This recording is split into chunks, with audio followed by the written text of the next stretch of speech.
সারা দুনিয়ার মধ্যে সবচাইতে নিরীহ প্রাণীর নাম বাংলাদেশের আলেম ওলামা। আরে শেখুল ইসলাম আল্লামা আহমদ শফি আনওয়ারাল্লাহু মারকাদা জীবনের শেষ সময়টা হুইল চেয়ারে বসা মানুষটা সোজা হয়ে বসতে পারেন না, হুইল চেয়ারে বসেও কাইট হয়ে যায় যেতেন। আল্লামা হাফেজ জুনায়েদ বাবুরমণি রহমতুল্লাহি আলাইহি মানুষটা সোজা হয়ে দাঁড়াইতে পারেন না, পা কাজ করে না। অথচ এই দুর্বল মানুষগুলোর ভয়ে আমরা দেখেছি সারা দুনিয়া ভয়ে অস্থির।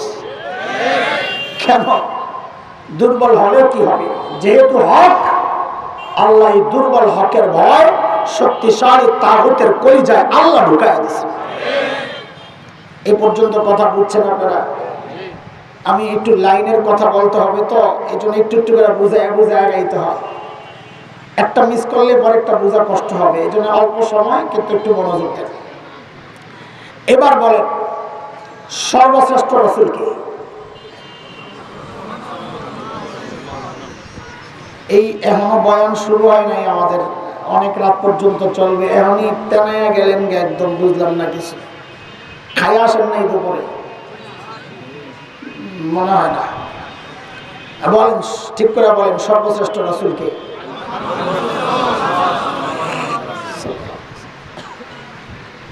জবাব ঠিক আছে, কিন্তু 100 নাম্বার পাইবেন না। সর্বশ্রেষ্ঠ রাসূলকে পেয়ে কি আপনারা খুশি না? এটা আমাদের গর্ব না? গর্ব। দেখেন আপনি খেয়াল করে আপনার জবাবে কিন্তু গর্ব প্রকাশ পায় নাই। তো কেমনে বলবো? যদি জিজ্ঞেস করা হয় সর্বশ্রেষ্ঠ রাসূলকে, তো গর্বের সাথে বলবেন আমাদের রাসূল মুহাম্মদুর রাসূলুল্লাহ। আরে ভাই, আমি আপনি সবাই মিল্লা নবীকে সর্বশ্রেষ্ঠ বললেও নবী সর্বশ্রেষ্ঠ, অস্বীকার করলেও নবী সর্বশ্রেষ্ঠ। আমার বলার দ্বারা নবীর দাম বাড়বে না, কমবেও না। কিন্তু এইভাবে বলার দ্বারা আমি আমার দামটা একটু বাড়াইয়া নিলাম। তো বলেন এবার ঠিক করে সর্বশ্রেষ্ঠ রাসূলকে? মাশাআল্লাহ। এই জায়গায় নাম্বার একটু কম পাইছেন, কিন্তু সামনে যেন আর ভুল না হয়। এই জায়গায় পুরো 100 অ্যান্সার করতে হবে। রোগী যদি হয় আমার মতো, গলা ব্যথা, অল্প ঠান্ডা, একটু সর্দি, একটু বলেন তো এই রোগের চিকিৎসার জন্য মানুষ দেশের সবচাইতে বড় ডাক্তার তালাশ করে না এলাকার ডাক্তার? এবার বলা ঠিক আছে। কিন্তু রোগী যদি বড় হয়, কত বড় রোগী যত বড়, মানুষ ডাক্তারও আশা করে তত বড়। কথা ঠিক বুঝেন? যেহেতু আল্লাহ তাআলা নবীদেরকে পাঠিয়েছেন দুনিয়ার অসুস্থ মানুষের চিকিৎসার জন্য, বুঝা গেল আল্লাহ সর্বশ্রেষ্ঠ রাসূলকে ওই যুগেই পাঠাইছেন যেই যুগের মানুষগুলো ছিল মানব ইতিহাসের সবচাইতে খারাপ আর জঘন্য মানুষ। কেমনি বুঝলাম? বলে ডাক্তার যেহেতু সবচাইতে বড়, তো বোঝা গেল আর রোগীও ছিল সবচাইতে। সেই যুগটাকে বলা হতো আইয়ামে জাহিলিয়া। কি বলা হতো? বর্বরতার যুগ।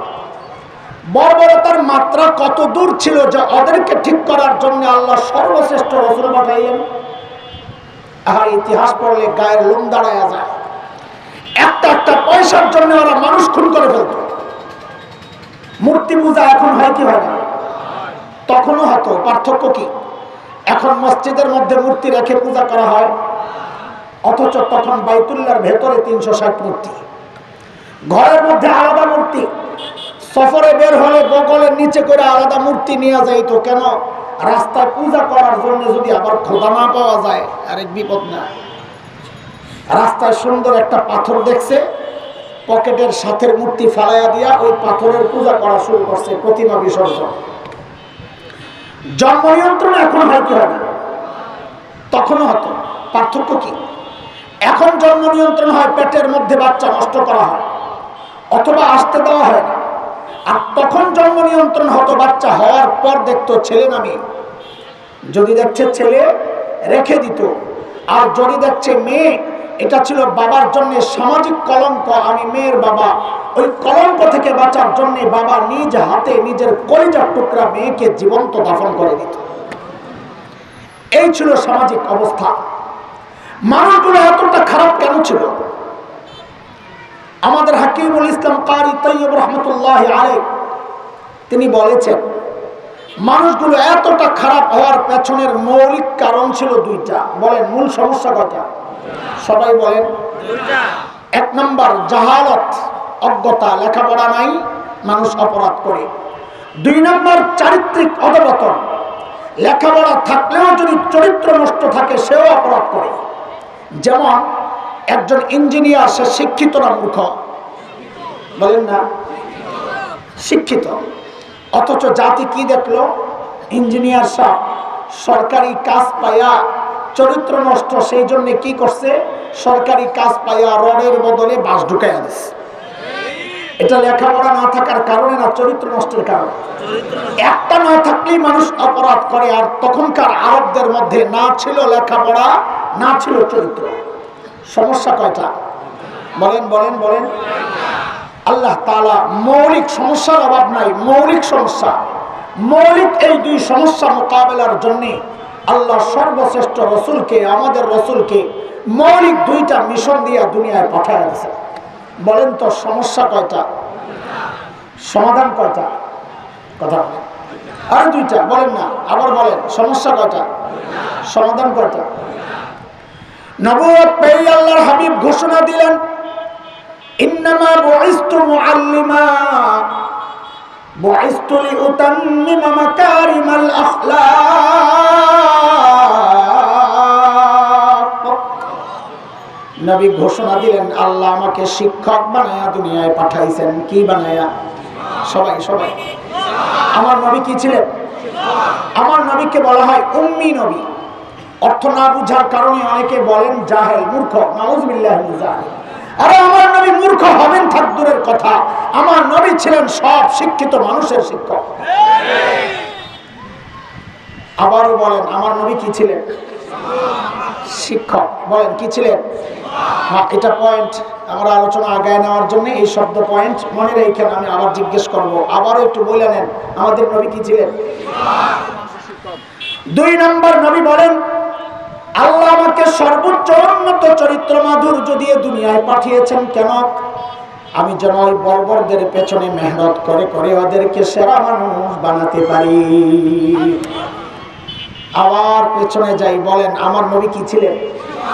মাশাআল্লাহ। দেখেন, আমাদের কথাগুলো অনেকের কষ্ট লাগতে পারে, কিন্তু বিশ্বাস রাখেন আপনাদেরকে কষ্ট দেওয়ার জন্য এই কথাগুলো আমি বলছি না, বলবো না, আল্লাহকে সাক্ষী রেখে বলছি। কেন বলছি? আপনাদের হৃদয়ে আফসোসের আগুন জ্বালাইতে। আফসোসের আগুন কি সেটা? আমরা যারা মাদ্রাসায় পড়েছি, এই যে ফতুয়া বোর্ড আপনাদেরকে রেখেছেন, ওনারা কারা আপনাদের বোঝা দরকার। আপনাদের সাথে ওনাদের পার্থক্য কোথায় বোঝা দরকার। আপনারা বলতে সাধারণ মানুষ যারা আছে, ওনারা কারা? কারা আজকে আপনাদেরকে রাখলেন? দেখেন, আমরা যারা মাদ্রাসায় পড়েছি, পড়ছি, পড়াচ্ছি, আমাদের একটা গর্বের জায়গা কি জানেন? আমাদের একটা গর্বের জায়গা হচ্ছে আমাদের লেখাপড়া, যে কোনো লেখাপড়া হোক, কোরআন সুন্নাহ যাই হোক, আমাদের সমস্ত পড়ার শিক্ষার গোড়ায় মুহাম্মদুর রাসূলুল্লাহ সাল্লাল্লাহু আলাইহি ওয়াসাল্লাম। এটা আমাদের গর্ব। বলে কেমনে? আপনি একটা উদাহরণ দিয়ে বুঝেন, তাইলে বাকিটা বুঝে যাবেন ইনশাআল্লাহ। যেমন ধরেন, আমরা বুখারী শরীফ পড়েছি, এখানে মুফতি সাহেবরা সব বুখারী না পড়া মুফতি হয় নাই। বুখারীর শিক্ষক ওস্তাদও থাকতে পারবে, আমি চিনি না। আমিও পড়েছি আলহামদুলিল্লাহ। প্রথম হাদিস ইন্নামাল আ'মালু বিন্নিয়াত, আল হাদিস, লম্বা হাদিস। এই হাদিসটা আমি ঢাকার ফরিদাবাদ মাদ্রাসায় পড়েছি। আমার উস্তাদ মুহতারাম শাইখুল হাদিস আল্লামা আব্দুল হাফিজ রাহমাতুল্লাহ আলাইহি। এই হাদিসটা আমি দেওবন্দ মাদ্রাসায় পড়েছি। আমার উস্তাদ ছিলেন শাইখুল হাদিস আল্লামা নাসির খান রাহমাতুল্লাহ আলাইহি। আমার এই দুই উস্তাদের উস্তাদ ছিলেন শাইখুল আরব ওয়াল আজম হযরত হুসাইন আহমদ মাদানী নওয়ারাল্লাহু মারকাদা। তার উস্তাদ ছিলেন শাইখুল হিন্দ মাহমুদ হাসান দেওবন্দি রাহমাতুল্লাহি আলাইহি। তার উস্তাদ ছিলেন ব্রিটিশ বিরোধী আন্দোলনের অন্যতম সিপাহসালার মুজাহিদে মিল্লাত কাসিমুল উলুম ওয়াল খায়রাত ইমাম কাসিম নানুতুবি রাহমাতুল্লাহি আলাইহি। তার উস্তাদ ছিলেন শাহ আব্দুল গনি মুজাদ্দিদ দেহলভী রাহমাতুল্লাহি আলাইহি। তার উস্তাদ ছিলেন শাহ মুহাম্মদ ইসহাক আদ-দেহলভী রাহমাতুল্লাহি আলাইহি। তার উস্তাদ ছিলেন শাহ আব্দুল আজিজ মুহাদ্দিস দেহলভী রাহমাতুল্লাহি আলাইহি। তার উস্তাদ ছিলেন শাহ ওয়ালিউল্লাহ মুহাদ্দিস দেহলভী রাহমাতুল্লাহি আলাইহি। তার উস্তাদ ছিলেন আবু তাহের আল মাদানী রাহমাতুল্লাহি আলাইহি। তার উস্তাদ ছিলেন ইব্রাহিম কুরদি রাহমাতুল্লাহি আলাইহি। তার উস্তাদ ছিলেন আহমদ আল কুশাশি রাহমাতুল্লাহি আলাইহি। তার উস্তাদ ছিলেন আহমদ আশ-শান্নাবী রাহমাতুল্লাহি আলাইহি। তার উস্তাদ ছিলেন জাইনুদ্দিন আল মিসরি রাহমাতুল্লাহি আলাইহি। তার উস্তাদ ছিলেন মুহাম্মদ আর-রামালি রাহমাতুল্লাহি আলাইহি।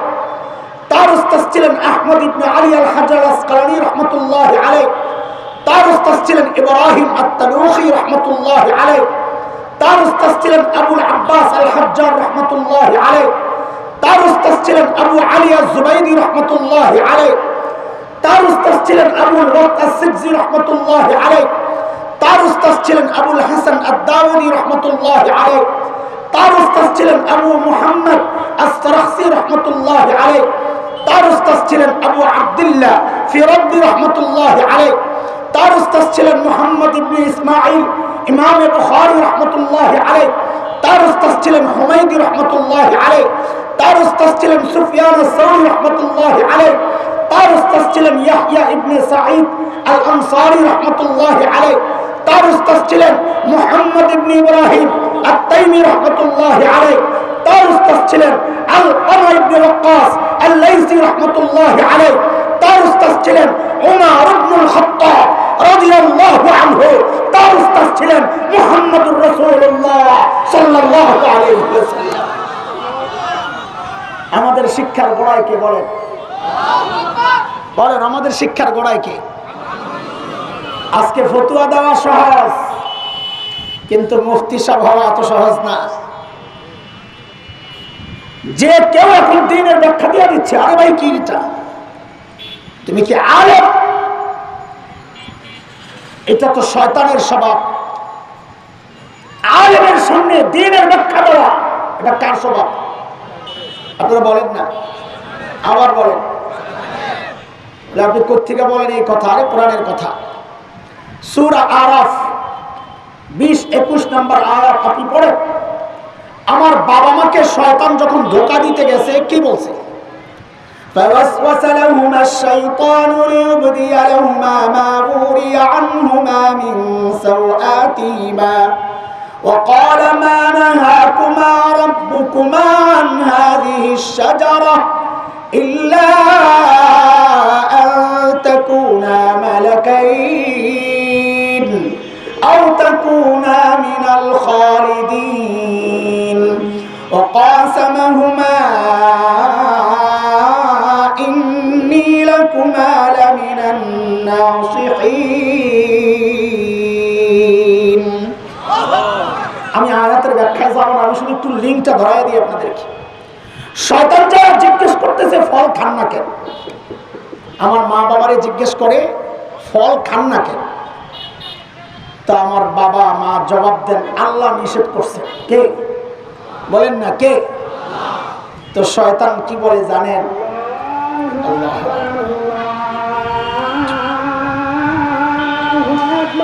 আল্লাহু আকবার, আল্লাহু আকবার, আল্লাহু আকবার।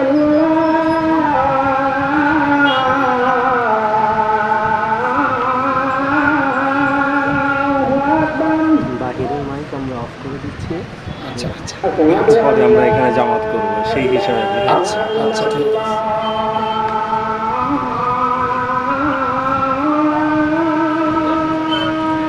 আমাদের বাহিরের মাইক বন্ধ থাকবে, এখানে একটু পরে এখানেই জামাত হবে, আমাদের বয়ান চলবে। আশহাদু আল্লা ইলাহা ইল্লাল্লাহ।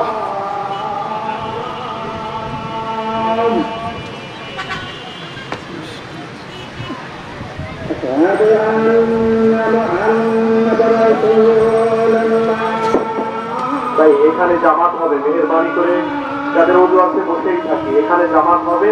আমরা জামাতটা একটু পরে করব, 10 মিনিট পরে আমরা জামাত করব। মেহেরবানি করে বিশৃঙ্খলা করবো না, মেহেরবানি করে বসে থাকবো। আমরা উঠাউঠি না করে এখানেই বসে থাকি, এখানেই জামাত হবে ইনশাআল্লাহ।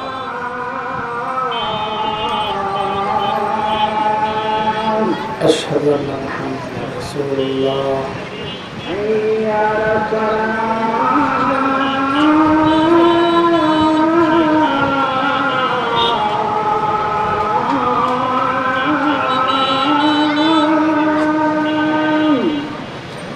لا حول ولا قوة إلا بالله.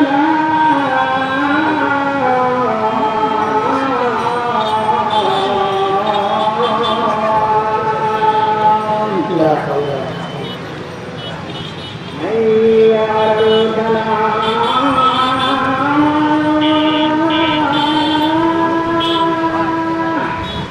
لا حول ولا قوة إلا بالله.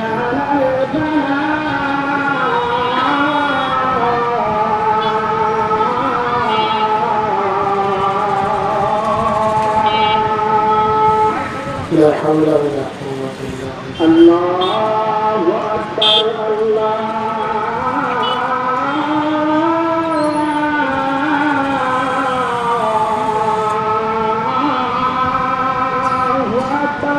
الله أكبر. الله أكبر.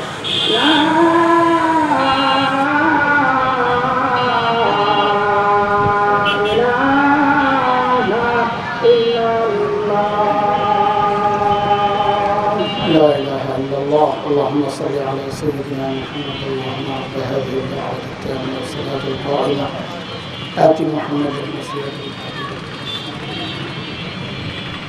رضيت بالله ربا وبالإسلام دينا وبمحمد صلى الله عليه وسلم نبيا ورسولا. তো বলতেছিলাম আলেমের সামনে দ্বীনের ব্যাখ্যা দেওয়া এই স্বভাবটা কার? ভুলে গেছে? শয়তানের। কেন? আমার বাবা মাকে যখন শয়তান জিজ্ঞেস করলো ফল কেন খান না, তা আমার বাবা মার পক্ষ থেকে জবাব গেল আল্লাহ নিষেধ করছে। কে? শয়তান এখন বুঝায়, আরে হুজুর আল্লাহর কথা তো আপনারা বুঝেন নাই। কি বুঝি নাই?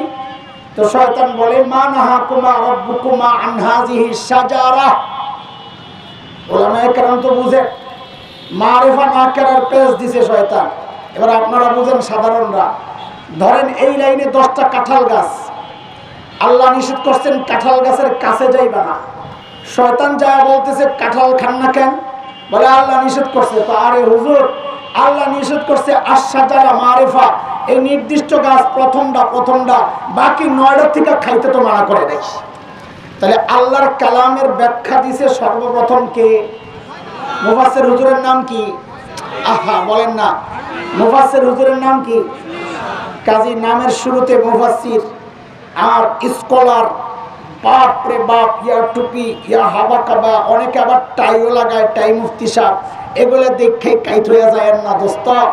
আল্লাহর কোরআনের ব্যাখ্যা, আল্লাহর কথার ব্যাখ্যা সর্বপ্রথম দিয়েছে শয়তান, তাও কার সামনে? বলেন নবীর সামনে। বলেন কার সামনে? কার সামনে? সবাই বলেন। আল্লাহর কালামের ব্যাখ্যা সর্বপ্রথম দিয়েছে কে? কার সামনে? তাহলে তার এটা অবাক হওয়ার কিছু না। নবীর সামনে আল্লাহর কালামের ব্যাখ্যা দিয়েছে শয়তান, তো এখন শয়তানের দোসররা নবীর ওয়ারিসদের সামনে কোরআন আর শরীয়তের ব্যাখ্যা দিবে, এটা অবাক হওয়ার কি আছে? সেই কাজটাই চলছে। খবরদার, খবরদার বলছি, আলেম ছাড়া দ্বীনের ব্যাখ্যা কেউ দিবেন না।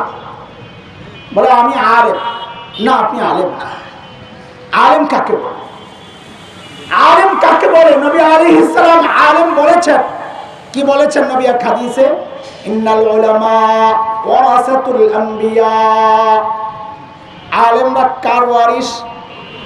জোরে বলেন। না না, আপনারা ভুল তর্জমা করলে কেমনি হবে? বলেন নবীদের ওয়ারিস, বলেন।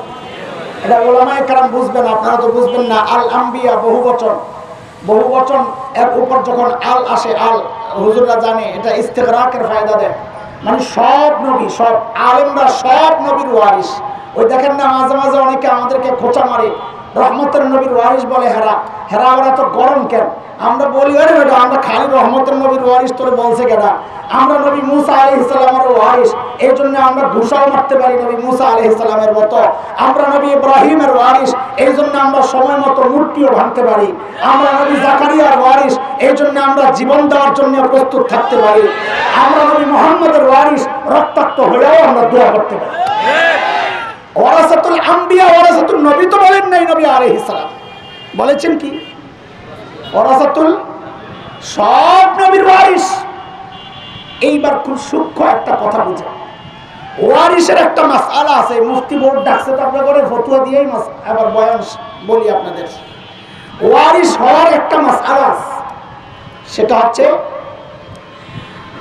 মিরাজ পাওয়ার জন্য শর্ত হলো যার মিরাজ যে পাবে মাঝখানে গ্যাপ থাকলে হবে না। যেমন দাদা, এরপরে বাবা, এরপরে নাতি। দুনিয়ায় সবার আগে আসছে কে? দাদা, এরপরে বাবা, এরপরে নাতি। নাতি বলেন, নাতি বলেন তো যাওয়ার সিরিয়ালও কে চা? মাঝখানে বাবা আগে চলে যেতে পারেন কি পারেন না? তাহলে দাদা মাঝখানে নাই, বাবা নিচে নাতি। শরীয়তের মাসআলা হলো মাঝখান দিয়ে যেহেতু ফাঁকা হয়েছে, তাইলে সে মিরাজ পাবে না, দাদার মিরাজ পাবে না, অন্য কিছু পাবে। এটা আরেকটা উদাহরণ বুঝেন। রেলগাড়ি দেখছেন? রেলগাড়ি ইঞ্জিন থাকে কয়টা? আরে বলেন না, ইঞ্জিন থাকে কয়টা? একটা। ডাব্বা থাকে কয়টা? অনেকগুলা। চলে কি ইঞ্জিন আসলে না ডাব্বা? ইঞ্জিন। তো ডাব্বা কখন চলে? যখন ইঞ্জিনের সাথে প্রথম ডাব্বাটা লাগা থাকে, ইঞ্জিন চলে তো প্রথম ডাব্বা চলে। দ্বিতীয় ডাব্বা কখন চলবে? যদি প্রথম ডাব্বার সাথে দ্বিতীয় ডাব্বা লাগা থাকে। তৃতীয় ডাব্বা কখন চলবে? যখন চতুর্থ ডাব্বা তৃতীয় ডাব্বা দ্বিতীয় ডাব্বার সাথে লাগা থাকবে। এইভাবে লাগা থাকলেই ইঞ্জিন টাইনা নিবে। ধরেন ইঞ্জিন হলো দাদা, ইঞ্জিনকে 1 নম্বর ডাব্বা বাবা, 2 নম্বর ডাব্বা নাতি ছেলে। এখন আপনি ইঞ্জিন স্টার্ট দিয়া মাঝখানের 1 নম্বর ডাব্বা সরাইয়া দিছেন। এখন বলেন এই ইঞ্জিন দ্বিতীয় ডাব্বারে টানবে? টানবে। এটাই হলো শরীয়তের মাসআলা। দাদা চলতেছেন চলতেছেন, জিন্দা আছেন, মাঝখানে বাপ সরে গেছে, মারা গেছেন। দাদা এখন পরবর্তীতে যদি যায়, নাতিরে টান দিবে না, মানে দাদার মিরাজ নাতি। কথা বলেন না, নাতি। ওয়ারাসাতুল আম্বিয়া, নবীর ওয়ারিস হওয়ার জন্য এটা শর্ত। নবী থেকে তোমার পর্যন্ত ডাব্বার লিংক আছে কিনা, তুমি এই আলেম কার কাছ থেকে শিখছো? যদি উস্তাদের কাছে শিখে থাকো, হ্যাঁ তাইলে তুমি আলেম। তোমার উস্তাদ যদি তার উস্তাদের কাছে শিখে, হ্যাঁ তাইলে তুমি আলেম। কেন? ওয়ারাসা শব্দ, ওয়ারাসা, ওয়ারাসার জন্য মাঝখানে গ্যাপ হইলে চলে না। কিন্তু দুঃখের বিষয় হচ্ছে এই সমস্ত ফাইজলামিগুলো কারা করে? যারা আলেম থেকে দিন শিখে না, তাদের উস্তাদ হচ্ছে ফদিলাতুল শেখ আল্লামা মুফতি ইন্টারনেট লানাতুল্লাহ। কথা ঠিক কি ঠিক না? তাকে যে ইন্টারনেট থেকে আলেম পাইছে তার কি বলা যাবে না? কি বলা যাবে না? কারণ আলেম হওয়ার জন্য শর্ত হলো ডাব্বায় ডাব্বায় লাগা থাকতে হবে। যেমন আমি আপনাদেরকে একটা ডাব্বার সিরিয়াল দেখাইছি, গোড়ায় মোহাম্মদুর রাসূলুল্লাহ ইঞ্জিন টান দেয় তো আমরাও লগে দৌড় দেই। কেন? আমি আমার উস্তাদের লগে লিঙ্ক লাগাইছি, আমার উস্তাদ তার উস্তাদের সাথে লিঙ্ক লাগাইছেন, তার উস্তাদ তার উস্তাদের সাথে লিঙ্ক লাগাইছেন। এই জন্য পরবর্তীতে আমার কাছে যারাই পড়বে আমার সাথে ডাব্বা লাগাইয়া দিছে। আমরা গর্বের সাথে পরিচয় দিতে পারি যে আমাদের শিক্ষার গোড়ায় মুহাম্মদুর রাসূলুল্লাহ সাল্লাল্লাহু আলাইহি ওয়াসাল্লাম। যারা উস্তাদের কাছে পড়বে না তাদের পক্ষে দ্বীনি মাসআলা বলা, শয়তান যেমন দ্বীনের ব্যাখ্যা দিয়েছে নবীর সামনে, আলেমের সামনে দ্বীনের ব্যাখ্যা দিতে যাওয়া এটাও শয়তানের কাজ। তুমি দাও নবীর সামনে দিছে শয়তান, আর তুমি দাও নবীর ওয়ারিসের সামনে, পার্থক্য কিছুই না। কথা বুঝতেছেন আপনারা? এই মাসআলা দিতে যায়া আপনাদেরকে দুই একটা বিষয়ে বিভ্রান্ত করে আমি একটা বিষয় আনতে চাই, বেশি সময় তো নাই আমার। সেটা হচ্ছে সাধারণ মানুষ কোরআন হাদিসের পাগল। আমাদের এই দেশের মানুষ কি কথা বলেন না? এই হাসান জামিল এখানে বসাইছেন কোন কারণে? কোরআন হাদিসের কিছু আসছেই তো কথা বলেন। এই জন্য কোনো বক্তা যখন বয়ান করতে থাকেন তা আমি স্লোগান দিতে নিষেধ করি। কেন? তুমি আমার ইজ্জত দেখাইবা। আরে আমি ইজ্জত পাইছি কোরআনের ওসিলায়। তো যিনি আলোচনা করতেছেন তিনি কোরআন হাদিসের আলোচনা করতেছেন, কাজে তার আলোচনার দাম আমার হাসান জামিলের চেয়ে বেশি। আমি তো ওই আলোচনার কারণেই মর্যাদা একটু পাইছি, তো আমারও তুমি মূল্য দিবা আলোচনা বন্ধ কইরা, এটা হবে না, কারণ ওইটার দাম বেশি। তো আমাদের একটু একটু মর্যাদা হয়েছে কিসের কারণে বলেন? কোরআন হাদিসের কারণে। এই স্পর্শকাতর জায়গাটা দিয়ে ওরা আপনাকে আমাকে ধোঁকা দিতে চায়। কি বলতে চায়? যে কোরআন হাদিস থাকতে মাযহাব কেন মান? আছে এই সমাজে ফিতনা আছে, আছে। মুফতির কাছে কেন আসতে হবে আমাকে? কোরআনে আছে না, বুখারীতে আছে না, মুফতির কাছে কেন আসতে হবে আমাকে? সুবহানাল্লাহ। আসলটাই বেশ ওরে কোনটাই বেশি কথা কর, কোনটাই বেশি? আমার কাছে কেউ ফতোয়া জিজ্ঞেস করলে আমি বলি ভাই আমি মুফতি না। এটার মধ্যে আমার কোনো লজ্জা নাই, বরং আমার লজ্জা লাগে যখন আমার নামের শুরুতে কেউ মুফতি লাগায়, কারণ আমি বুঝি না ধোঁকা। লজ্জা তো তখন আমার তখন লাগে, আমি বলি ভাই মুফতি কেন লাগাইছেন, আমি তো মুফতি না। মানুষ মনে করে বড় হুজুর, মুফতি লাগাইলে মনে হয় বড় হুজুর। মানুষ যারা আসছে করে বুঝায় ছোট মোটো হুজুর দাওয়াত দেয় নাই মিয়া, মুফতি সব দাওয়াত দিচ্ছে। ফতোয়া দিবেন কারা বলেন না?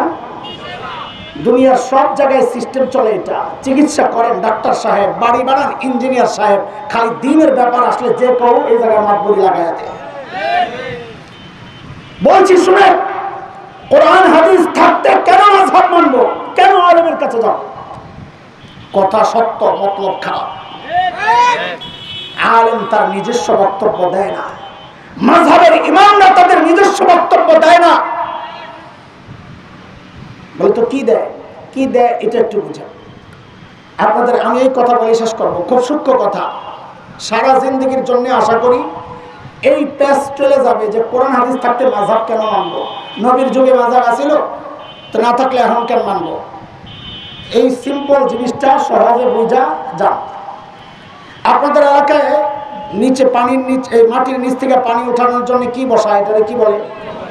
টিউবওয়েল। মাশাআল্লাহ। একটু বুঝে শুনে বলেন তো, টিউবওয়েল বসার আগে মাটির নিচে পানি ছিল কি ছিল না? ছিল। আসলে এখন সন্দেহ করে গেছে। আরে ছিল না, ছিল না? এখানে এমন কেউ আছেন যে বিশ্বাস করেন টিউবওয়েলে পানি বানায়? এমন কেউ থাকলে হাত ওঠানো, ওরে সাইজ করি। আছেন কেউ? সবাই বিশ্বাস করেন টিউবওয়েল বসানোর আগেই কি ছিল? তাই তাহলে তো আপনাদের বোঝানো আমাদের জন্য সহজ হয়ে গেছে। কি টিউবওয়েল বসানোর আগেই যদি পানি থাকে তো আপনি টিউবওয়েল বসাইছেন কেন? কেন বসাইছেন বলেন? পানিটা উঠাইতে পারেন না সেই জন্যে? ও মাটির নিচের পানি আপনি উঠাইতে পারেন না সেই জন্যে?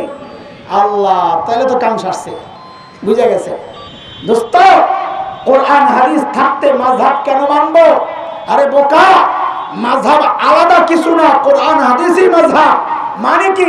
বলে মানে হচ্ছে আমরা আলেম না, আমাদের দুর্বলতা আছে। ইমামে আবু হানিফার মতো আলেম তো না হাসান জামিল, আমাদের দুর্বলতা আছে। কোরআন হাদিসের নিচে মাযহাবের সমস্ত মাসআলাগুলা চাপা পড়ে আছে, আমি বের করতে পারি না। মাসআলা নিচে চাপা পড়া, আমার বের করার ক্ষমতা নাই। তা আমি কি করছি? আমি উপরে দিয়া, কোরআন হাদিসের উপরে দিয়া ইমামে আবু হানিফা নামক একটা টিউবওয়েল বসায়া দিছি, ইমামে মালিক নামক একটা টিউবওয়েল বসায়া দিছি, ইমামে আহমদ বিন হাম্বল, ইমামে শাফিঈ নামক টিউবওয়েল বসায়া দিছি। ওনাদের কাজ মাসআলা বানানো না, ওনাদের কাজ হচ্ছে মাসআলা মাটির নিচে পানি, পানি যেমন আগের থেকেই ছিল, টিউবওয়েলের কাজ হলো চাইপা ওঠানো। ইমামে আবু হানিফা নিজে মাসআলা বানান না, মাসআলা কোরআনের ভিতরে আগেই ছিল, হাদিসের ভিতরে আগেই ছিল। আমার মতো জাহেল সেই মাসআলা বের করতে পারি না বইলা কোরআন হাদিসের মধ্যে, দ্বীনের শরীয়তের মধ্যে ইমামে আবু হানিফা নামক একটা টিউবওয়েল বসায়। ইমামে আবু হানিফার কাজ হচ্ছে সেই কোরআন হাদিসে আমি চাপ দেবো ইমামে আবু হানিফারে দিয়া, ইমামে আবু হানিফার জবান দিয়া কোরআন হাদিসের মাসআলাগুলো বের হতে থাকবে। এটা আমার জন্য সহজ না নিজে ওঠানো সহজ? নিজে ওঠানো কঠিন না? যদি কয় কেউ না নিজে ওঠানোই সহজ, ওর বাড়ি ঘরের থেকে টিউবওয়েলটি ভাঙ্গা ওর করে মাটির নিচে থেকে তুই নিজে পানি ওরা টিউবওয়েল বসাইতে পারবি না। কথা কর, কথা কর। যে বলে মাযহাব মানি না ওরে বলবেন তুই টিউবওয়েল ব্যবহার করতে পারবি না। যে বলবে মাযহাব মানি না ওরে বলবেন তুই কল ট্যাপ ব্যবহার করতে পারবি না। তাহলে আমি পানি খাম করতে গা, তুই নিজে মাটির নিচের থেকে ওড়াবি, কারো সহযোগিতা নিতে পারবি না। পারবেন না বলতে? এখন এটাই হলো থেরাপি। যে বলবে মাযহাব মানি না ওর টিউবওয়েল ভেঙে নেবেন, যে বলবে মাযহাব মানি না ওর ট্যাপ কল ভেঙে নেবেন। বলে কেন মানলি? মাটির নিচে পানি আছে, আমি তো উঠাইতে পারি না। ও কেন পারবি না? তুই নিজে উঠাবি, টিউবওয়েল লাগাইতে পারবি না। যদি কষ্ট টিউবওয়েল লাগানো লাগবে তাহলে কোরআন হাদিস থেকে মাসআলাও নিজে বলবি না, ওই আলেম নামক টিউবওয়েল বসাইয়া ওনারা চিপ্পা যে মাসআলা দিবে ওইটাই মানবি, কারণ তোর তো ওই যোগ্যতা নাই। বলে না আছে আছে, গাদা তোর যেটা আছে ওটাকে এলেম বলে না, ওটা ইন্টারনেট থেকে পাওয়া, ওটা এলেমের লাশ। লাশ আলেমের কাছে না গেলে যে এলেম অর্জন হয় এটা এলেমের লাশ। মানে কি? আমার একটা শরীর আছে, একটা রূহ আছে, রূহ ছাড়া শরীরটার নাম কি? বলেন, রূহ ছাড়া শরীরটার নাম কি? লাশ। লাশ, লাশ মানে লাইসা বিষয়, এটা কিচ্ছুই না, এটা শেষ। এটা তাড়াতাড়ি মাটির নিচে চাপা দাও, এটার কোনো দাম নাই। লাশ, লাশ। আলেম ছাড়া যে এলেম শিখবে ওই এলেমের মধ্যে নূর থাকে না, এটা এলেমের লাশ। এই এলেম দিয়ে কেউ হেদায়েত পায় না, ওই এলেম দিয়ে আমল আসে না, ওই এলেম দিয়ে খালি আসে আলেমের সাথে গুতাগুতি। এই জন্য আপনাদের কাছে অনুরোধ, আমি শুরুতে বলেছি একটু সংক্ষেপ পরিচয় দিতে চাই। কারা ডাকছেন আপনাদেরকে? আপনারা কারা, তারা কারা? পার্থক্য কোথায়? নিজেকে আলেম মনে মনে, চুপচাপ মনে মনে আলেম চিন্তা করেন না, কারণ আলেমদেরকে নবী পরিচয় দিয়েছেন ওয়ারাসা। কি ওয়ারাসা? ওয়ারিস হওয়ার জন্য শর্ত হলো লিঙ্ক লাগবে। আপনি কোনো ওস্তাদের কাছে যদি পড়েন তাহলে ওই বিষয়ে আপনি আলেম। যদি ওস্তাদের কাছে না পড়েন তাহলে আপনাকে ওয়ারাসা বলা যাবে না, আলেম বলা যাবে না। আপনি ফজিলতুল শেখ আল্লামা ইন্টারনেট রহমতুল্লাহ লানাতুল্লাহ আলাইহি থেকে ইলম পাইয়া নিজেকে আলেম মনে করে আর ধোঁকায় পড়েন না, ঠিক আছে ইনশাআল্লাহ? আল্লাহ আমাদেরকে সহি বুঝ দেন। আল্লাহ তাআলা এই মুফতি বোর্ড যারা এই আয়োজন করেছেন, হযরত মুফতিয়ানে কেরামকে আল্লাহ তাআলা ইজ্জতের সাথে, ইফতের সাথে এই সমাজে খিদমতের তৌফিক দান করেন, আমিন। ওয়া আখিরু দাওয়ানা আলহামদুলিল্লাহি রাব্বিল আলামিন। আসসালামু আলাইকুম ওয়া রাহমাতুল্লাহি ওয়া বারাকাতুহু। আলহামদুলিল্লাহ, তখন পর্যন্ত আমরা অত্যন্ত গুরুত্বপূর্ণ নসিহত শুনছিলাম। এখনই আসরের আজান হবে এবং এখানেই নামাজ হবে। এখনই আজান হবে, আজানের 10 মিনিট পরেই ইনশাআল্লাহ জামাতে দাঁড়িয়ে যাবে। যাতে রজু ইস্তেঞ্জার